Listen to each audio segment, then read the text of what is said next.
టాలీవుడ్ ఇండస్ట్రీలో senior star హీరోలలో ఒకరైనటువంటి megastar Chiranjeevi ప్రస్తుతం మల్లాడి వశిష్ఠ దర్శకత్వంలో రూపొందుతున్న విశ్వంభర అనే సినిమాలో హీరోగా నటిస్తున్న విషయం మనందరికీ తెలిసిందే.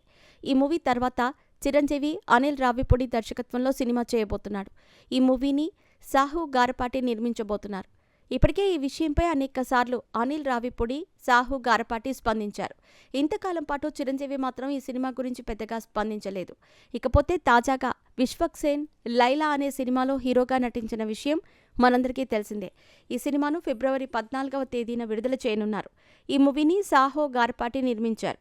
ఇక నిన్న ఈ మూవీ బృందం ఈ సినిమాకు సంబంధించిన ప్రీ రిలీజ్ ఈవెంట్ను నిర్వహించింది. ఈ మూవీ ప్రీ రిలీజ్ ఈవెంట్కు మెగాస్టార్ చిరంజీవి, అనిల్ రావిపూడి ముఖ్య అతిథులుగా విచ్చేశారు.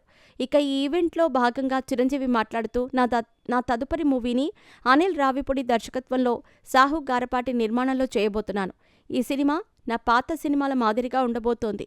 అందులో అద్భుతమైన కామెడీ ఉండబోతోంది. ఇప్పటికే ఈ సినిమాకు సంబంధించిన కొన్ని సన్నివేశాలను అనిల్ నాకు చెప్పాడు. అవి అద్భుతంగా అనిపించాయి. ఎప్పుడు సినిమా షూటింగ్ స్టార్ట్ అవుతుందా అని ఎంతో ఆతృతగా ఎదురుచూస్తున్నాను. ఈ మూవీ షూటింగ్ ఈ సంవత్సరం సమ్మర్లో స్టార్ట్ కాబోతోందని చిరంజీవి చెప్పాడు. ఇలా చిరు తన నెక్స్ట్ మూవీకి సంబంధించిన అనేక విషయాలను చెప్పడంతో ప్రస్తుతం మెగా ఫ్యాన్స్ ఫుల్ ఖుషి అవుతున్నట్టు తెలుస్తోంది.